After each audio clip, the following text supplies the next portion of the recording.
Welcome to the our Legaltech week for June 26, 2020. This is Bob Ambrogi. I'm the host of the LawSites blog, the publisher of the LawSites blog, the host of the LawNext podcast, and I'll be moderating today. And let's go around and introduce our panelists. And we have a new panelist joining us today. So Victor Lee, why don't you introduce yourself? Hi, thanks, Bob, for having me. My name is Victor Lee. I am an assistant managing editor with the ABA Journal. I cover the business of law, which also includes technology, and I've been there for about 6.5 years now. Standard disclaimer, whenever I do these things, I do not speak for the ABA, nor do I speak for the ABA Journal. I only speak for myself. All right. I describe you to somebody as a recovering tech writer. Well, before the ABA Journal, I worked at Legaltech News. Right. It was law technology news back then. Yeah. And then, now I just mainly do editing. Yeah, good. Joe Patrice. Joe Patrice from Above the Law. I also host some podcasts, Thinking Like a Lawyer. We have an ATL COVID cast. And briefly over the weekend, I believe I was U.S. Attorney for the Southern District of New York, just briefly. Good choice. Victoria Hudgins, introduce yourself. Hi, my name is Victoria. I'm a reporter with Legaltech News, where I cover cybersecurity, tech, data privacy, and just how tech is impacting legal services and lawyers. All right. Caroline Hill. Hi there, Caroline Hill, Editor-in-Chief of Legaltech Insider, not recovering tech writer, still very much present tech writer.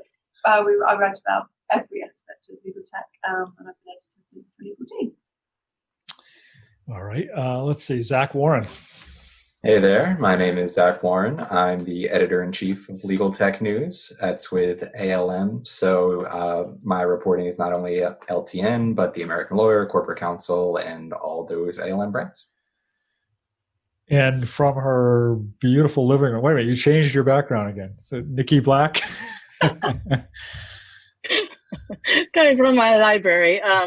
I am Nicole Black, the legal technology evangelist with MyCase. We provide law practice management software for law firms. I am an avid writer. I write about legal tech prolifically at ABA Journal. I have a column at Above the Law. I write for the Daily Record, which is a Dolan Media publication, and for the MyCase blog, among others. All right. I briefly worked for Dolan Media way back a long time ago, among my various jobs I've had over the years. I was in Idaho, publisher of a newspaper in Idaho briefly for Dolan. That was interesting. Yeah, we over the last couple of weeks, we've had a guest on this show. We're not going to have a guest today. We'll do our kind of usual roundtable, talk about some of the top stories of the week, but also, we have billed this as an Ask Us Anything episode. So if there's anybody out there listening who wants to ask us a question in our role as journalists and reporters and editors covering legal technology, throw it in the chat panel there, and we will happily take your question. If you don't have any questions, that's fine. We will just proceed with our roundtable. I did want to, because for I think the last 3 episodes, I've been kicking the can down the road of somebody who had asked us a question 3 episodes ago of kind of what's the best way to reach out to us to pitch us with a story. And I don't know if that person is with us today. I don't think so. But that's okay, because we're going to put the recording up and maybe he'll watch it. So any tips on what's the best way for somebody who wants to get in touch with you, thinks they have a story that you might be interested in? What's the best way for them to do that? Who wants to take that? Okay. Well, there we go. No, you go. No, you go. Oh, okay. So in terms of, just the obvious, really. So I think where my contact details are widely spread, and probably all of ours are, like there's no kind of like confidentiality. They're widely spread, and I think email, or I actually I don't know how unusual I am. I'd be interested to get other people's thoughts on this. I've been told by PRs that I'm quite unusual in liking the phone. I know the phone's going very much out of fashion. I actually, because I get so overwhelmed by my emails, if you've got a good story, I really love to just pick up the phone and go, hey, maybe they sent an email. I think it's quite handy to have it in an email because obviously we get a lot of information and we have to process a lot of detail. So I think for me, the preference is send an email so that I've got it all down there. And I don't have to kind of scribble notes that I'm going to lose, and then phone me up, right? And just say, obviously if it's not convenient, then you just say. But I think actually that for me, I still really like that personal approach, and also just drawing it to my attention. And it's also I'm quite into the relationship, the old-fashioned relationship building thing, because I don't know about anybody else, but I get lost in a sea of emails. So for me, that dual approach is quite helpful. Yeah. Joe, what were you going to say? Well, I was going to say TikTok is usually what I like to accept things through. No, we have. So I do have emails. And they have to do a video and send it to you. And just that or memes. If you reach out, we have emails at Above the Law. I'm Joe at Above the Law, but it's actually best to write at tips at Above the Law. That way, in case I'm engaged, one of the other that goes to all of us. So one of the other editors has an opportunity to get at it. We do monitor our Twitter and Facebook as well. More Twitter for people sending things. Like I get DM tips a lot, but those are probably the best. One of the things that amazes me is that you guys actually do read the tips at Above the Law. I mean, you must get a million tips all day, but I mean, I've communicated with you that way through that email address, and I get responses right away. Yeah, anytime somebody's not writing, we're usually on it trying to keep up. We probably get one every minute or so. So it's that kind of thing. So if you get 10, 20 minutes behind, it's not that bad. You can get through those pretty well. Yeah. Who else wants to speak to that? Victor, what about the ABA Journal? What's a good way to Yeah, I agree with a lot of what Joe said. I mean, obviously, I'm accessible, victor.li@americanbar.org. I always like to get email pitches. Also, it's also good to kind of email our general, I think it's webmaster at americanbar.org. It's just, it's one of those things where I know, it's not always possible to have like that personal touch with an editor, like when you're pitching them, but one thing that always catches my attention is because I always assume, I don't know if everyone else does, I always assume that these pitches go to like everybody. They're basically mass pitching all these various organizations, and that's fine. I mean that's how you get the most nibbles. But but for me, I always respond to is like if someone sees like something that I've written in the past, or they see like an article that we ran that resonated with them or is related to what they're pitching, then they'll say something like, hey, I read this story that you guys ran, a month ago on this, kind of related to that. We have this thing that we're doing that blah, blah, blah. So, I tend to respond more to those because then it shows that, okay, they've actually taken the time to, find out like what we do, like what kind of stories we publish and what kind of things are important to us. Yeah. And the problem with those pitches that go to all of us is that, we're all still sleeping while Caroline is already up and writing. So the thing is, so we have the similar model as well. It's in terms of if people offer it to us early or exclusively. I think that, and that you're being given, and we all get it. Let's be honest. So I think that really helps, and that Victor, that personal touch, that saying, right, this is for you, rather than just done the round robin. I think that's really helpful. Yeah. Anything else? Zach, you want to comment on that? Yeah, just one thing I'm actually curious from everybody else, at least for me, it's like email and phone are up here, but I've really seen recently a trend of people reaching out to me either via LinkedIn or Twitter with story ideas. And that's kind of down here for me, just because I'm not thinking of social media as a news tool throughout the day. So I've had people like reach out to me 10 a.m. with a LinkedIn message saying, hey, I want to talk to you about this story idea. I'm not seeing it. And then I'll get an email like 1 p.m. like, hey, I sent this over to you via LinkedIn earlier. And it's like, yeah, I'm sorry. If you had sent it to me via email, I probably would have seen it a lot sooner. So the problem with LinkedIn for me, because I have this problem too, I constantly am finding people try to get a hold of me on LinkedIn like 5 days ago. Yeah. And it's because they don't, unlike Twitter, if somebody sends me a direct message on Twitter, guess what happens? My email bangs and tells me somebody just DM'd you. Like I can go find these things. I get alerted when I'm added in a tweet. LinkedIn, for some reason, is adamant not to give you a heads up when somebody sends you a message. And I actually looked on a board the other day to find out, because I figured I was just an idiot and there was some function I didn't understand. And somebody asked the question, is there a way to get the messages to alert you? And the LinkedIn, like, actual support people were like, why in the world would you ever want to do that? And I was like, because I don't spend all day staring at LinkedIn. Yeah. You can get them by email, but I mean, then you just get 9 million. Yeah. Everything that happens on LinkedIn by email. See, I don't get that. I can get certain things that way, but like now they pop up with their version of an instant messenger. Yeah. And that I can't figure out how to get sent over. Yeah. I don't know. Yeah. I don't like any social media, because for me, social media messages are a black hole. My emails where I kind of track what I need to respond to. And someone will, especially Facebook, someone messages me, whether personally or professionally on Facebook, forget about it. Like I read it, and then a month later, I'm like, wait a minute. That person reached out to me. I'm like a big jerk and I don't answer because I just forget. It falls off my radar. And I think email's honestly the best way to reach out to people, or in person. Yeah. But I don't know. I'm in Caroline's boat in the sense of I get so much email that things easily get lost. I mean, literally cannot keep up with all the email I get as much as I try, and things just get lost. And I do tell people that if you've emailed me and I don't respond, go ahead and text me or ping me on Twitter or something.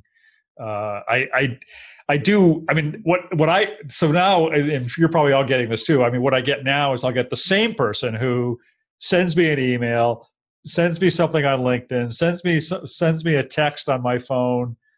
It has all my different emails, so they email all my different email addresses, so then it just like all that much more cluttered, all my different channels from that one person sending me that one story, it gets kind of crazy. There is no good way.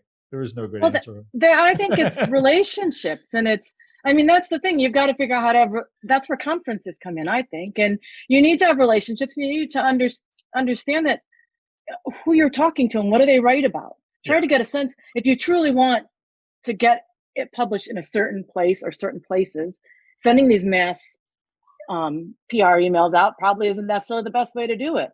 And that's why for me, them understanding that half the time I get stuff that is literally not even remotely something I would ever write about. Yeah. And I feel like they should know what you kind of tend to focus on and what interests you. That's the most, I understand the pressures of wanting to reach everybody, but what about, we're talking about, ignores you? We're talking about PR people here mostly. What about, I've just started my little legal tech company and I'm trying to get somebody to pay attention to me, and I don't want to go hire a PR person.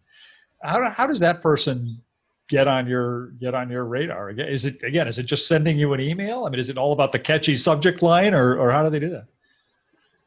For me, it's pretty much explaining like how this product is different and how is it really solving a problem. Not just like, it's awesome, we use AI, machine learning, like not just buzzwords, just tell me what problem is it solving, how is it different from what's on the market. That always makes it easier for me to then look over the press release or the email and then send it over to Zach or Reese and say, okay, this is the angle, this is why I think we should cover it. And that for me makes it a lot more simpler. Yeah. But that means you open the email in the first place. I mean that's something right there, I think. Well, I think it's important for them to, the ones that I end up meeting with are oftentimes before I go to a large legal tech conference, I'll say on Twitter, no one pays attention. Like 3 weeks before, hey, I'm going to be there. I'm looking to talk about certain interesting things related to AI or the cloud. Reach out to me. And usually like 2 people respond. Like and the ones that respond early on, I'm like, you paid attention. And it's sort of up my alley, I'll meet with you. And so that's how I sometimes meet with these really small companies. And I like to talk to them because talking to the CEOs, to me, quite frankly, is oftentimes more interesting than talking to PR people or marketing people, And I think you give more the benefit of the doubt. So I think with PRs, they almost need to make it more catchy. Whereas you can tell when you get a direct message from a CEO, I guess we've all done this long enough, you can tell, can't you? And they'll say, oh, hey, just wondering, how we go about this. And then I think I've got not more time just to go back to those people and just explain, say, hey, and give more feedback. Whereas I think we're probably a bit more cutthroat with the press releases, right? I think you have to very quickly say whether it's relevant, whether it's interesting, and we're much more likely to, they have to be, I think, have a lot more punchy heading and explain why. I think we give less benefit of the doubt to the people that are sending us a lot more press releases, probably. Yeah. Yeah. This is maybe my own question, but I wonder how you all, I think as Victor said earlier, we assume we're probably all getting the same pitches. And I assume we're all probably a little competitive about it in terms of reporting these things. So do you evaluate what you're going to write about in part based on the likelihood that somebody else has already, or is going to also write about it or not? I mean, I certainly do, because I often look at a thing and think, is Bob or Nikki going to write about this first? Because you'll put it on the same outlet, and then I look like I've screwed up and put the same story twice on my own pages. But no, and I also am looking at different audiences, so I get a little bit more flexibility. I write slightly more, hey, people who don't care about tech, here's something techy. Whereas you tend to write more to people who are already trying to figure out what things are. I write to people who couldn't care less and try and get interest. So we have slightly different. So I don't feel nearly as much competitiveness as you all apparently do with each other. This is why I don't know if anybody else does. I'm here the referee, I guess. I don't feel unhealthy. Like there may be one or two people that I might have a slightly unhealthy feeling of competition with. That's none of you lot. Like you can name names. Just us here. I actually like competition. I think competition is great. Healthy competition is a great thing. And actually, Bob, if you email something out and I haven't written, I'll be like, I can't swear. So I'll be like, damn, and I might quickly write something. And I don't see that. I actually feel like it's quite a positive thing. I think it's and I don't. I think maybe I've grown up a little bit as well. Like I do love getting the scoops, and we still do try to do a lot of the breaking. I love nothing more than breaking something which isn't out there as you do, Bob. Like where it's something that's not press released. I love people when people come to me with something. Well, actually, it's that we all do. When something gives me something which is not press release, it's maybe not even going to be press release, and then you break it. That for me is the best, right? But I think we all have our fair share, and I think it's quite healthy to have a variety of different news sources available. Yeah, I don't break trends. I don't break news. I just write about trends. You know what I mean? So for me, it's less of a getting the scoop and more just looking at the big picture or how-tos. So for me, it's a little different. Yeah. Yeah. Like, I mean, I had a discussion with one of my colleagues recently, actually. And I mean, we're we don't have the bandwidth. We don't have the manpower to be able to compete with the likes of like, an ALM or like a Bloomberg or like a Thomson Reuters as far as like, having it first and having it, getting it before anybody else, and making neither do I, but it doesn't stop me from trying. Well, but that's never really been our model. Our model has always been more along the lines of, we look at the trends. We look at, okay, this is why it's important. This is why, I mean, our readers are really looking at more things like, okay, why should I care about this? What does this mean for my practice? What does it mean for, me as a lawyer? And we have resources beyond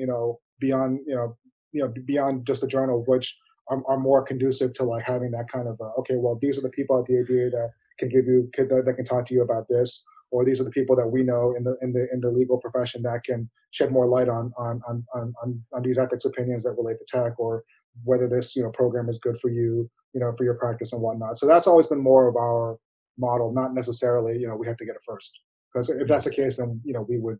It would be a much different like ball game for us, and we'd have to really rethink how we do things. Yeah, I think there's a place for both, isn't there? It's nice to have the sort of analysis, and there's only so many scoops you can have anyway. And I think actually what's really interesting is I think the market is really there's a thirst for real understanding. So we're actually moving although I do love the scoop, that we're moving towards trying to do more analysis, so to really help people understand the decisions that they're having to come to. So that's something I think that we've moved more towards, and actually we're developing an entirely separate bit of our new brand attached to Legal IT Insider, which is going to look at best practice and knowledge sharing and all that kind of stuff to try to help people to evaluate. I think that there's been a shift in the market as well, in the audience, towards wanting more better understanding. So that's kind of where we're moving as well. All right. Well, we beat that question to death, and nobody even asked it. So that's good. There's a question, Bob. Yeah, there are questions. There's a question. What is the worst pitch you ever got, and why? We've got questions popping up in both our Q&A and our chat thing here. But, Okay. What's the worst pitch you ever got, and why? Does anybody?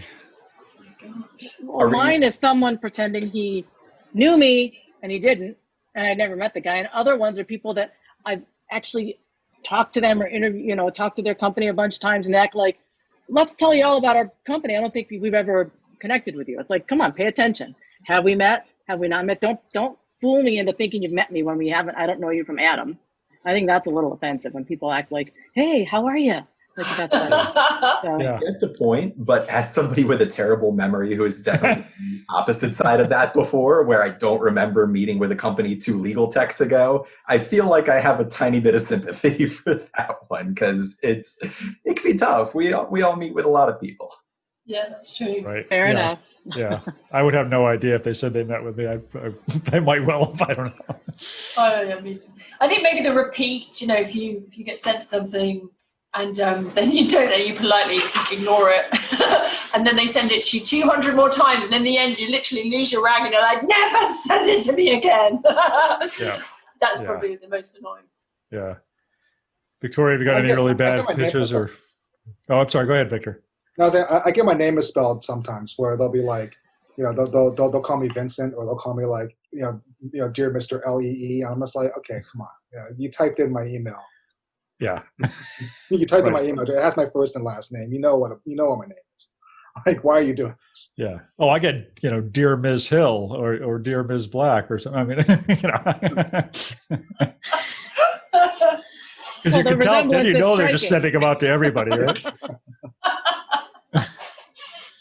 But yeah. For me, I guess it would just kind of like the echo what Victor was saying, when I get the emails and they call me Vanessa instead of Victoria, it's just like, you really didn't take the time to see V Hudgins. Like my email address is vhudgins@alm.com, but like you didn't do enough research to figure out my first name is Victoria. Like that's a little bit annoying. Or when, like what Caroline was saying about, they'll send you the email a bunch of times and you'll politely ignore it because you're not going to cover it. And then they follow up with a call and say, hey, did you see that email? I'm just wondering if you're interested in it. And I just have to say politely, oh, I saw that. I don't think we're going to cover that right now, but thank you for reaching out. Like that's kind of like the worst. Yeah. I think I may have actually done that, Victoria, once. I called you, Victoria, started off, and then we had a conversation in the middle, but I called you Vanessa, and I immediately said to her, I said, Victoria, not Vanessa. It was someone I did. I think I am actually, it might have been Vicky. I'm guilty of that, though. So that happens all the time. I apologize. And then last name Hudgins. Some people say, oh, I was thinking about High School Musical. And I was like, okay, technically different last names. You spell it differently, but it's just like my name, Victoria, not Vanessa. I apologize again.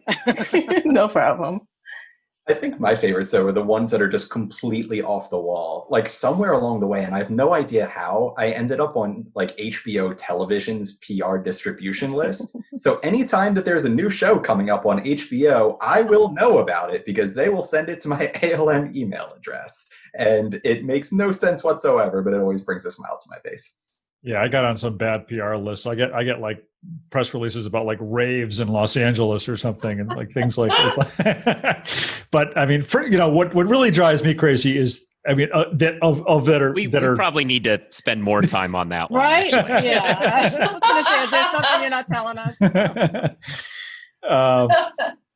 The ones that drive me crazy are the ones where, if you read my blog, you would know this because I called them out at times, but the people who just make these totally unfounded claims about their product in their press releases, that we are the first ever to do such and such, when in fact they're like the 50th to do it. They just either never bothered to research the field that they're developing a product in, or they just don't give a crap about the truth. And that, if they're going to lie to you about that, then what else are they lying about regarding their product, and that really drives me crazy. Yeah, and that's still something that I struggle with, because everybody's product is the best thing, right? It's this miracle, like, breakthrough innovative technology that's gonna do everything short of cure cancer, right? And it's just how do you evaluate that? Well, I mean, you can pretty much throw that out, but like, yeah, I mean, just all the press releases say, okay, yeah, like, we're the first one to do this, or no other product does this, or we're this and this, and it's just I mean, for me, it's, I feel like if I see those buzzwords like that, we're the only one that does this, or we're the first one that does this, like, unless that's really really true and really verifiable, I just it just goes. Well, more often than not, it's easily what's the opposite of verifiable? I mean, it's easily debunked by just jumping on Google, and Googling that kind of product, and you'll find. Or for me, it's often that I've myself, one advantage to having been blogging for 18 years is I've covered a bunch of these things before, and I can just search my own blog and find examples of the same product. So. With COVID, I found that there was some stuff about I had one release where they said they've just gone live on our product, and just before COVID, and it's completely saved their lives, and it's been the game changer, and it's meant that and I phoned them, and it turned out that they went live in 2018, and they just decided to do a press release just now, and I was like, and then I had a bit of a tantrum. It's before COVID. I don't see where the lie is. Okay, yes. You should work on that PR team. But actually, it was an interesting story, and I may well still write about it, but it just annoyed me, because it was like, actually, this is just wrong. And I would have looked like an idiot if I'd written it in the way that it had been written. I would have looked like an absolute idiot. So, question not about sort of coverage so much, but about legal tech, is somebody was asking whether any of us have any predictions on future mergers and acquisitions. Anybody have any great insights on somewhere we're going to be surprised? Or that's always tough. There's going to be a lot, I think. I see Zach wanting to answer this question. No, I mean, no inside info or anything like that, but it does strike me, with so many entrants into the contract space, so much money flowing in, so many startups in particular, that's got to start to consolidate sometime soon in a serious way. So if that's where I'm looking, it would be one of those, as of right now, mid-size contract companies in particular, looking for increased market share, increased capabilities, and gobbling up some of those startups. Yeah. Well, I mean, the question is going to be what the impact of the recession is going to be on this, right? Because on the one hand, you're going to have a lot of companies who were seemingly moving along well, who are going to be screwed and have some valuable IP that's going to be attractive to someone. But on the flip side, you're going to have a lot of players in the legal tech market who don't have capital lying around because of all that's happened, who won't be able to take advantage of that. So, like, figuring out where people are and who has money in the bank when everybody else is running out of it is going to be the real question. Like, you can't really predict it based on who logically should merge right now, because it might be dictated by wholly different concerns. Right. Although I look at, one of the areas I keep looking at is legal research, and I keep feeling like somebody's got to gobble up somebody there. We've got a few of these, mid-tier legal research company, startups that we keep calling things like Casetext and Raw startups, but they've been around for like 8 years now, and they, in some ways, they're still trying to quite define what their space is, what their role, where they fit into this overall space. I think because you've got the dominant players that have been around forever. You've got the fast case and case maker that a lot of lawyers are just getting through their bar agreements, and then there's this whole other. And I just wrote this morning about another guy who just started a little legal research company. Like, it was one guy. One man shop who just started a legal research platform on his own. I love stories like that, but I don't think he's going to put Westlaw out of business or anything. What's it called? It's got a really unusual name. I've forgotten his name. Buzzy Site. That's it. I read your piece. Yeah. It turns out his name is Buzzy, so it's okay. Yeah, it's cool. I really like it. Yeah. But yeah. But yeah, as you said, so with Best Practice, who got acquired by Latera, and for the reasons that Joe, you were just saying, so I think a lot of it was financial because the law firm cycle is so long, and a lot of the smaller, sorry, Zach, and a lot of the startups are going to struggle, particularly with COVID. I think with the retrenchment in spending. So I think that's going to generate potentially some whether you call them startups or slightly more established even companies, I think are going to find that the law firms' lack of spending, and we hear a lot about the lack of spending at the moment, everything that's not completely core. So I think it'd be interesting to see whether that presents opportunities for the bigger players to absorb some of the very attractive businesses that may otherwise have held out for a while longer. Yeah. Kind of to that end, I'll actually be extremely interested if we see more things like the United Lex Paul Hastings data science deal, where it's law firms selling things off to ALSPs or legal tech companies for that exact reason, because they're trying to cut costs a little bit. We've seen that a little bit in the past, but it wouldn't surprise me if that becomes at least a little bit more of a trend. Yeah. If any of you, or if any of these questions sort of jump out at any of you, go ahead and call them out. I just one a little bit off, a little bit different than what we've been talking about so far. But if I'm understanding this, somebody is asking about working as a freelancer for your publication, and what's the best way, I guess, to approach you? Is it to write to write about specific topics, or should you present pitch ideas of your own to the publication? Or I know Victor, you probably I don't know if you're using freelancers as much as you used to, but we're using more. We're using them more because just because we've had we just need to do that just because of our staffing issues and whatnot.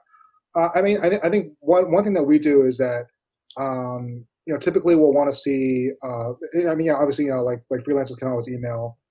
Again, victor.li@americanbar.org. And send a resume, send some clips, just so we get an idea of like what kind of what your writing style is like.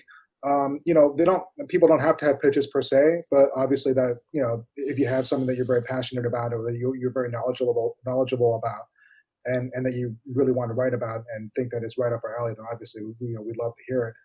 But really, for us, at least, and with my other editors too, we always share whatever like emails we get from like potential freelancers or whatnot. We're really looking more for people who, have subject matter knowledge and who are good writers. Like, because other things we can work on and whatnot. But those are the main things that we look at when we evaluate our freelancers and whatnot. Yeah. Can I just tack a query onto that question? Someone had emailed me, a young woman who just graduated from law school who had got a journalism degree, and she was asking for advice on breaking into legal journalism. So I was kind of wondering if I could tack that question onto you guys, to this one as well, to get some input on that on her behalf. If you guys had any, I gave her my advice, but I think it's difficult. And I told her, start a blog, start trying to reach out, connect with people on Twitter, try and get to know these people somehow. Showcase your writing on the blog, because that way you can show a body of work and analytical thought. And, so even if no one's reading your blog, you can show that to people when you're pitching something, that you're writing and what you're thinking about. But do you guys have any insight on that? One thing I'd add, and I don't know, there are other programs that do this, but one platform when I was starting at Above the Law, so Above the Law, we're all lawyers, right? So first thing that any journalism student should do is go become a lawyer first for us. But so that's not really she got a law degree and had journalism. Okay. All right. Fair enough. But as far as what you were saying about blogging, getting to know people, when I was starting out, one thing I did was, and it's got a monthly subscription price, but I went to this Manage Flitter was the platform. And I think there are others like it that allows you to kind of mass follow people. Obviously, there are Twitter limits and all, but it was a useful tool for, you could say something like, the stuff that I write is similar to what Above the Law writes. So let me look at, and it will sort for you. Here's the last 5,000 people who followed Above the Law. And you can go, oh, I can pitch things to these people or write at these people or follow these people and see if they'll follow me back. And it was a useful way of figuring out different niche areas where people shared ideas. So I was able to kind of build out my following that way. And so that's a useful, maybe outside the box piece of advice. Yeah.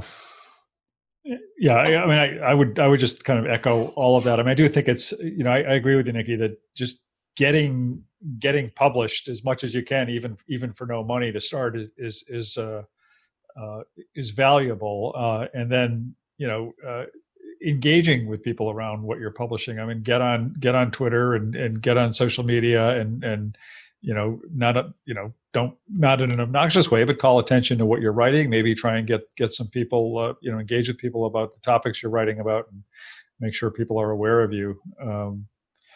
And be ballsy. Like so when I started out, so I was a lawyer and I didn't have any journalism training, but I wanted to be a journalist. And I just phoned up the features editor of Legal Week and I said, "Can I buy you a coffee? I would love to be a journalist." And so I went and I bought her a coffee, and she went, "Well, actually, I've got a job going. Do you want to apply?" And they sat me down at a computer, and I didn't realize I was supposed to use the computer. I hand wrote the piece. And for some reason, they still gave me a job. But I think it's about making those direct connections and not being afraid to actually reach out to people direct, because I think everybody's quite human and we won't always help. But I think actually it's about having the confidence to go straight to the source.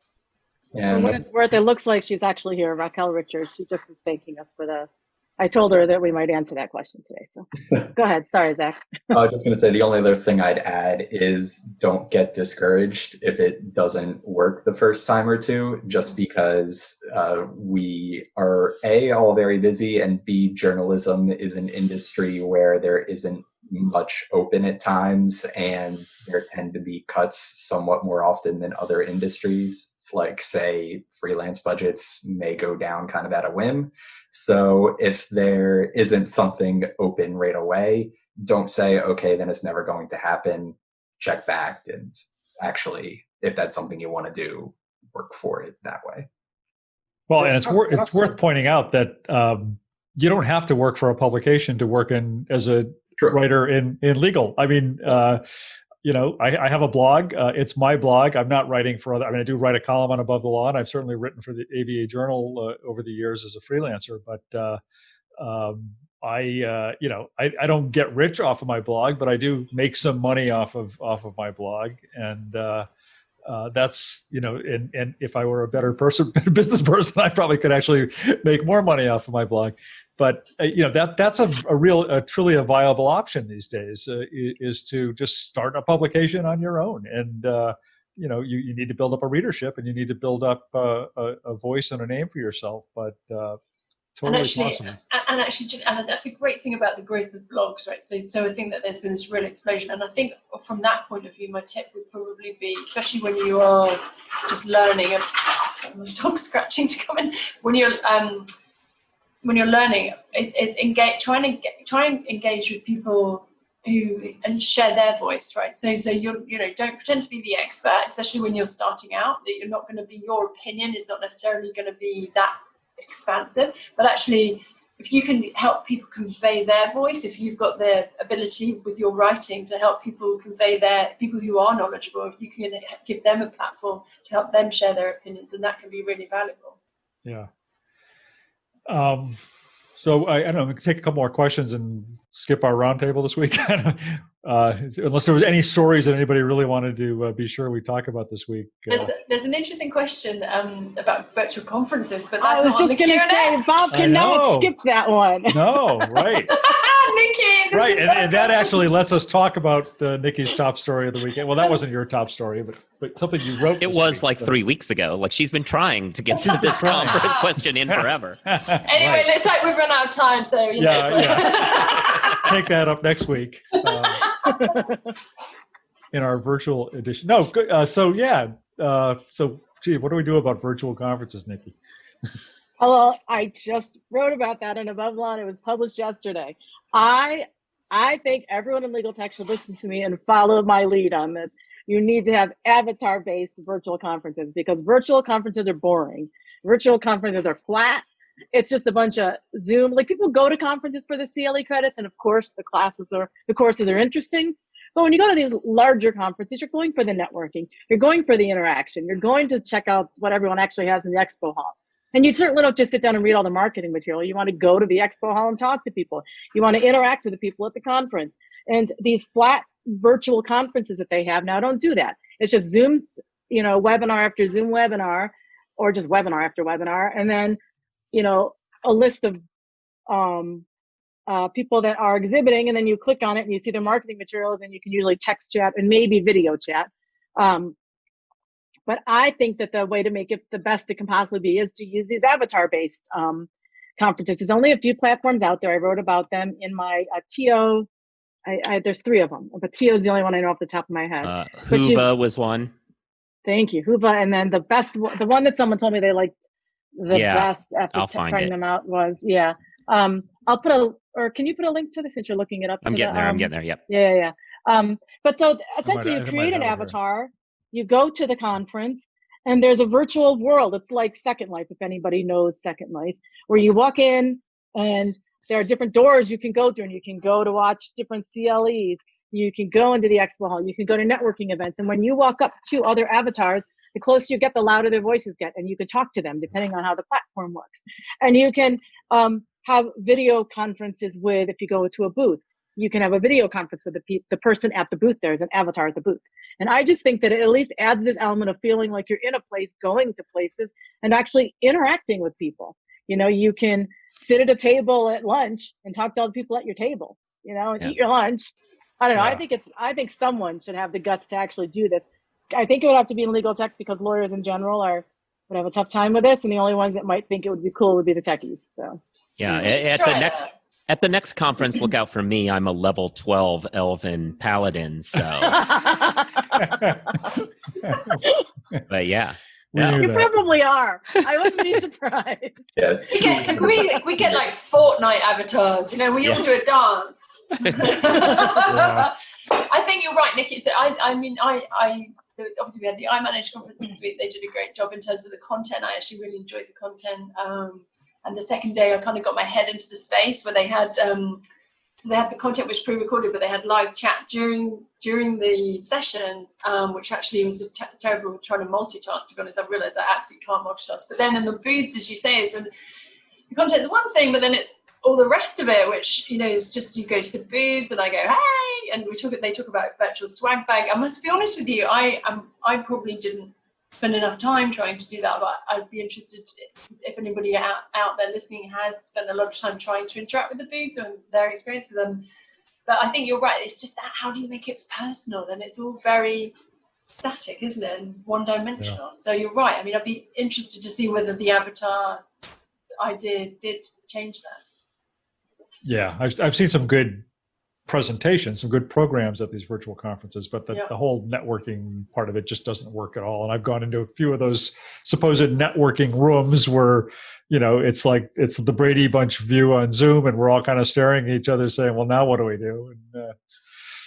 And, I've read people that have reviewed these platforms that say initially it felt a teeny bit weird, but in no time I was immersed in it, and it really did feel like I was navigating a conference hall, or a conference. So yeah, I'm hopeful. Yeah. I mean, those platforms, I don't know those specifically, but it sounds like they have the same features of, I've been dealing a lot with spatial chat, which for other things, which is valuable because you pick up your little face and move it to a corner, and you move out of a way, and then they can't hear you and other people. So breakout rooms are created naturally. And that's the key to a networking, is when that becomes natural and you don't have to sit and watch all 30 people talk at once. Yeah. We're getting, so there's been a couple of more questions about the whole freelancing thing. And I would encourage, if it looks like it's probably the same person asking, to maybe just kind of reach out to some of the editors on here. And I'm sure they'd be happy to talk to you more about that. Or, if anybody wants to reach out to me, I'm happy to tell them what I know about it. I used to be a legitimate editor at a real publication. So I have some experience in that.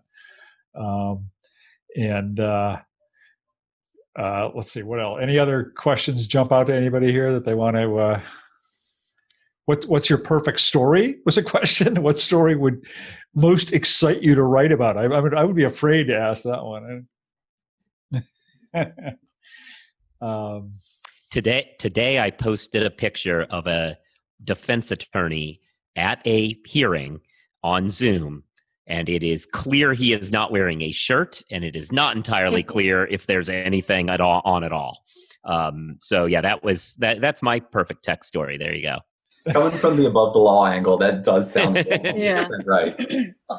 If he appeared as an avatar, it would have gone a lot better. See, again, there you go. I thought of you, Joe, the other day. In fact, yesterday, someone was chatting to me. She was on a call.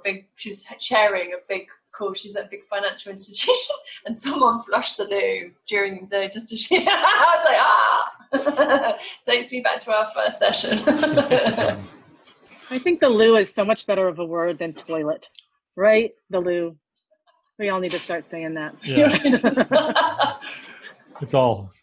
So, if we had talked about stories this week, we were going to talk about this story titled "Wrongfully Accused by an Algorithm" that was in the New York Times this week, which relevant to what we're talking about here in some way is that the author of that story is Kashmir Hill, who's a really fantastic writer about tech and privacy and whatever issues. And an above the law editor. That's what I was going to say. Where did Kashmir get started?